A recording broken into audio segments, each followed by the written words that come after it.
E aí, gente boa, tudo bom com vocês?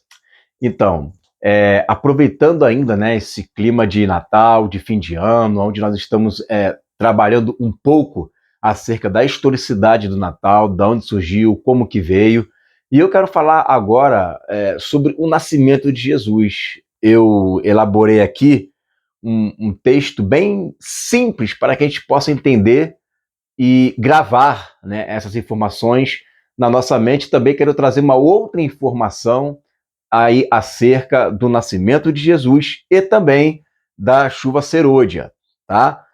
Então vamos lá. Como que nós sabemos que Jesus não nasceu no dia 25 de dezembro?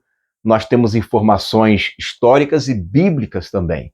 Histórica, nós sabemos, eu lancei um vídeo ontem, vou deixar aqui no card para você, aonde o pastor Cláudio, ele fala com muita veemência ali, com muitos dados históricos, mostrando que isso tem a ver, né, com o solstício, né, ali em Roma, de todo aquele império que queria unificar o nascimento de Jesus com o nascimento do Deus Sol, tá? Uma adoração ao Deus Sol. A gente tem um entendimento disso, porque hoje também você vê que na Igreja Católica se faz a Missa do Galo. Por que é a Missa do Galo? A Missa do Galo, no Natal, justamente porque ele canta quando o Sol nasce. Então, o nascimento do Sol é a adoração, né, ao mitraísmo, né, ao Sol, e tudo isso daí tem a ver, sim, né, com esse sincretismo religioso que se apoderou ali do cristianismo para poder agradar a gregos e a troianos. Você pode depois ver esse vídeo lá, que tem muito mais informações, mas é só para dar uma passadinha ali por cima. Mas quando que Jesus nasceu? Quando que houve ali o nascimento de Jesus e quando que nós temos uma base bíblica, né, para isso? Bom, em primeiro lugar, nós temos ali a informação de que Zacarias, né, esposo de Isabel, ele era um sacerdote e ele trabalhava, né, no turno de Abias, né? Qual era o turno de Abias? O turno de Abias era o turno do mês de Tamuz, que era exatamente entre junho e julho. Então, Zacarias, ele era do turno de Abias. O turno de Abias era o turno do mês de Tamuz, que no nosso calendário é entre junho e julho. Isso está registrado em Lucas, capítulo 1, versículo 5. Muito bem. E aí, em Lucas, capítulo 1, versículo 23 e 24, Zacarias volta para casa, né? Ou seja, já no próximo mês, entre julho e agosto, e engravida Isabel.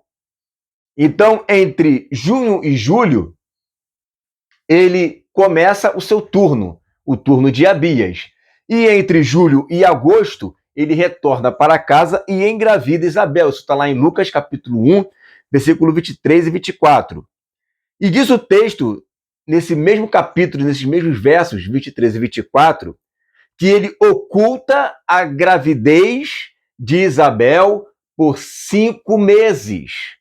Ou seja, 5 meses, né? Ele engravida ela entre julho e agosto, e durante 5 meses ele mantém oculto a gravidez dela, ou seja, entre novembro e dezembro, até o mês de Kislev.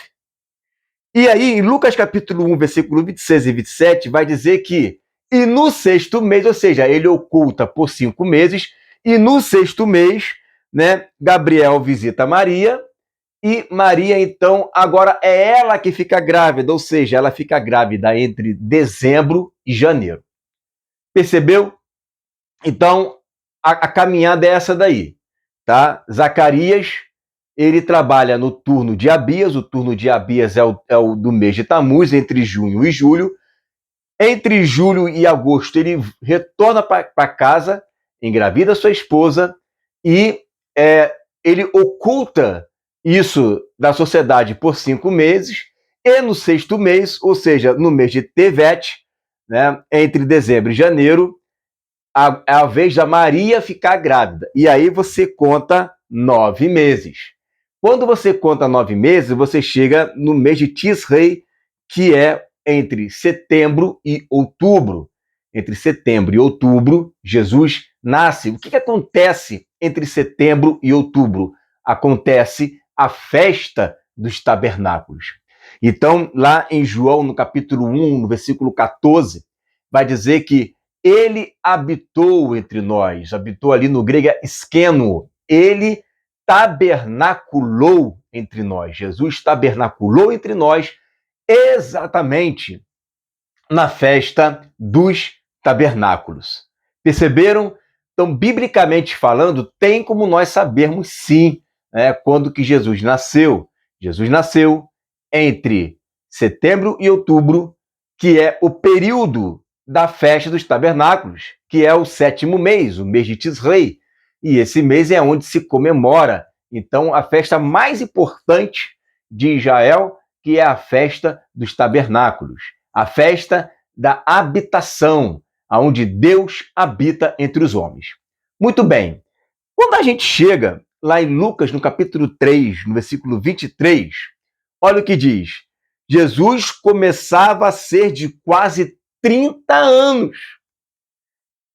Esse episódio ele ocorre logo depois do seu batismo, né? Ele é batizado, vem uma voz do céu, este é meu filho amado em quem eu tenho muita alegria, ou que muito me comprazo, é derramado sobre ele os 7 Espíritos de Deus e imediatamente é dito que ele estava para completar ali, 30 anos. Ou seja, a chuva serôdia desceu quando era a festa dos tabernáculos. Jesus foi batizado no mês de Tisrei.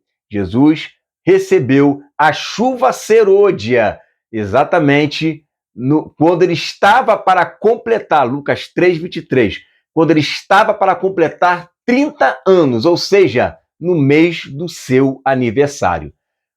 A festa dos tabernáculos não só apenas nos aponta para Deus habitando com os homens, mas também nos aponta para a festa da plenitude dos filhos de Deus. Nós temos a festa dos Pentecostes, que é a festa onde se é derramado a chuva temporã, que são as primícias do Espírito. Mas isso aconteceu na festa de Pentecostes.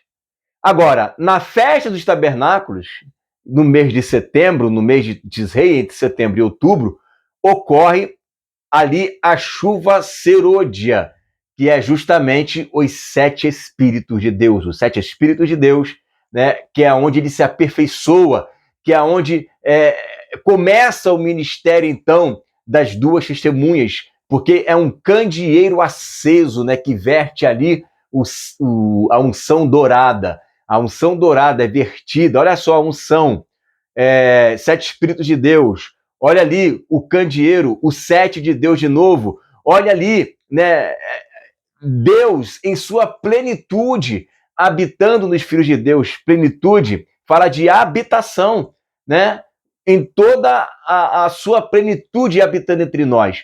Então, Deus hoje ele habita entre nós, por meio de nós, através de nós, dentro de nós, como primícias do Espírito. Mas na última semana de Daniel, ele vai manifestar o seu poder através da igreja, com toda a sua plenitude. A sua plenitude, a chuva serôdia, é o que vai estar manifestando essa glória, esse poder. Igor, você acredita que vai ser então na festa dos tabernáculos? Olha, eu vou te dizer por que não. Por que não? Pode ser que sim, pode ser que não, mas biblicamente falando, todos os cumprimentos proféticos ocorreram nas festas bíblicas.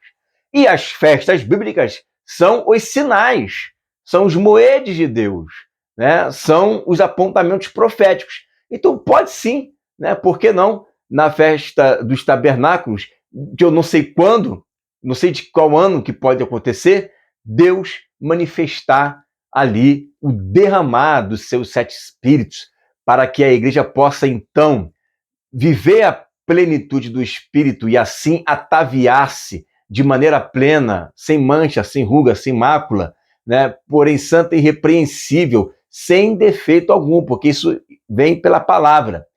Dessa forma, a igreja estará preparando o caminho do Senhor. Olha que interessante que o batismo de Jesus, ele veio dentro de um contexto que quem o batizou foi justamente a voz que clama no deserto, que chamava o reino de Deus com a pregação do arrependimento por causa do reino e que preparava o caminho do Senhor. Então está tudo linkado, preparar o caminho do Senhor, anunciar o arrependimento por causa do reino, ser uma voz profética que clama no deserto, e é aquele que é a locomotiva, né? Aquele que faz com que Jesus, ao ser batizado, ele venha receber a plenitude do Espírito. Não é à toa que João Batista, nele estava, né, repousado também esse espírito do Elias, né, o espírito profético, que é o que vai se levantar nos últimos dias, porque nós vamos estar contendo tudo isso. Nós vamos preparar o caminho do Senhor.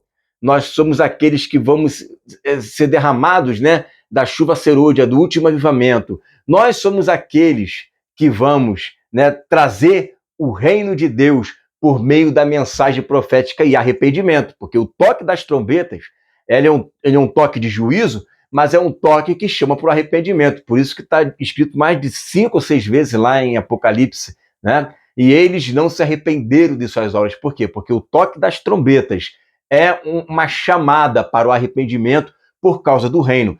Isso prepara o caminho do Senhor, né? As duas testemunhas, aí, os gentios e os judeus, estão preparando o caminho do Senhor, e na medida que prepara o caminho do Senhor, a gente chama o arrependimento, por isso eles têm um pano de saco sobre a cabeça, e também estão cheios do poder, tomados do poder, vertendo o azeite de ouro. Então é o ministério de Jesus e é o ministério profético de Elias, tá? Tudo isso em Cristo, né? Convergendo em Cristo. Veja que interessante, né? Então, falar sobre o Natal, essas coisas sobre o Natal, o nascimento de Jesus, é muito mais do que uma discussão acerca de quando ele nasceu, se pode comemorar ou não. Isso tem a ver com a manifestação dos filhos de Deus, né? Tem a ver com a plenitude, tem a ver com a chegada de Jesus no reino, porque a chegada dele é uma habitação física dele no meio de todos, não só no meio da igreja, mas também no meio das nações. Por isso que em Zacarias 14 há uma obrigação para que as nações no reino milenar subam até a Jerusalém reconstruída e aumentada, como diz os profetas, né, daqui da terra, para que eles possam adorar ao Senhor todos os anos na festa dos tabernáculos. Certo, gente? Então, a festa dos tabernáculos, o nascimento de Jesus e o batismo dele, quando estava para completar 30 anos, né, no aniversário dele, em Tisrei, na festa dos tabernáculos, tudo aponta para a última semana de Daniel e aponta para a vinda dele com poder e grande glória depois da grande tribulação para arrebatar a sua igreja a fim de reinarmos com ele para sempre. E assim estaremos para sempre com o Senhor glorificados, e de Sião sairá a lei e de Jerusalém a sua palavra. Então, tabernáculos, uma festa mais importante, né, ali de Israel, apontando claramente o reino de Deus, o mundo vindouro. Amém? Fique aí com essa palavra em nome de Jesus.